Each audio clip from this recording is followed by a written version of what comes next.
মঞ্চ থেকে আর কখনো আন্দোলিত করবে না গণতন্ত্রের আপোষহীন নির্ভীক এক কণ্ঠ।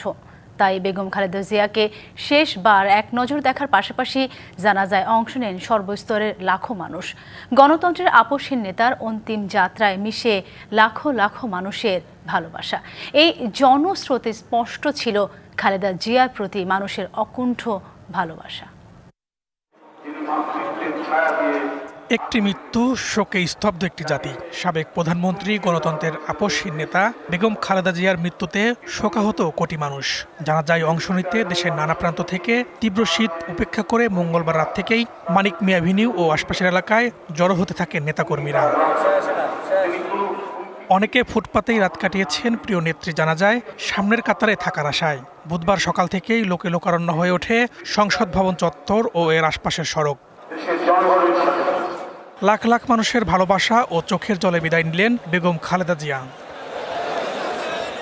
এই জনস্রোতে স্পষ্ট খালেদা জিয়ার প্রতি মানুষের অকুণ্ঠ ভালোবাসা। রাত 12:30টার দিকে রাজবাড়ী থেকে রওনা হয়েছি আমরা ছাত্র দলের নেতৃবৃন্দকে নিয়ে। মহাকালের এক মহাকাব্যের বিদায় দিতে আমরা এখানে এসেছি। যারা এই দেশকে ভালোবাসে, গণতন্ত্রকে ভালোবাসে, এই দেশের মাটি ও মানুষকে ভালোবাসে, তারা বুঝতে পারবে যে আসলে দেশনেত্রী বেগম খালেদা জিয়া এই দেশের জন্য কত মহামূল্যবান এক রত্ন ছিল। আজকে বাংলাদেশের ইতিহাসে একটি ইতিহাস করে তিনি সবাইকে কাঁদিয়ে না ফেরার দেশে অনন্তকালে যাত্রায় চলে গেছেন। এমতো অবস্থা আমাদের বলার আসলে অনুভূতি আমরা হারিয়ে ফেলেছি। দলীয় নেতাকর্মী থেকে শুরু করে নানা শ্রেণী পেশার মানুষের আবেগ আর কান্নার ঢেউ।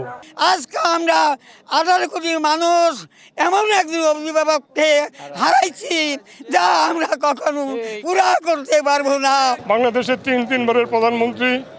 নতুন এবং ফিরে আসা গ্রাহকদের জন্য নগদে চলছে ক্যাশব্যাক সহ প্রতিদিন হাজারো উপহার জেতার সুযোগ। হবে আশা আর ফেরা, সারপ্রাইজ সেরা। উনি আজকে শেখ হাসিনার স্বৈরতন্ত্রের অভিশাপে ওনাকে স্লো প্রয়োজন করে আজকে দুনিয়া হতে বিদায় দেওয়া হয়েছে। দলমত নির্বিশেষে জাতীয় ঐক্যের প্রতীক হয়ে উঠেছিলেন বেগম খালেদা জিয়া। এই জাতি একজন দেশনেত্রী, দেশপ্রেমিক ব্যক্তিকে হারালো। চাইলে অনেক বিলাসবহুল জীবনযাপন করতে পারতেন। এদেশের মানুষের প্রতি ভালোবেসে সবকিছু সহ্য করে নিয়েছেন। আল্লাহ তার ফলস্বরূপ তাকে সম্মানিত করেছেন। খালেদা জিয়া এই বাংলাদেশের আপোষহীন নেত্রী এবং যিনি বলেছিলেন যে আমার বিদেশে কোনো প্রভু নাই, আমাদের বন্ধু আছে। প্রকৃতিও খালেদা জিয়াকে বিদায় জানালো হাসি মুখে। কয়েকদিনের কনকনে ঠান্ডা দূর করে নগরীতে রং ছড়ায় মিষ্টি রোদ। সাধারণ গৃহবধূ থেকে সমগ্র বাংলাদেশের মানুষের কাছে তিনি হয়েছেন প্রিয় নেত্রী, আপোষহীন নেত্রী। অন্যায় এবং আধিপত্যবাদের কাছে কখনো মাথা নত করেননি। তাই তো প্রিয় নেত্রীকে শেষ বিদায় জানাতে লাখো জনতার ভিড়। তিনি থাকবেন সমগ্র বাংলাদেশের মানুষের মণিকোঠায়। Farhaduzzaman, DBC news, Dhaka.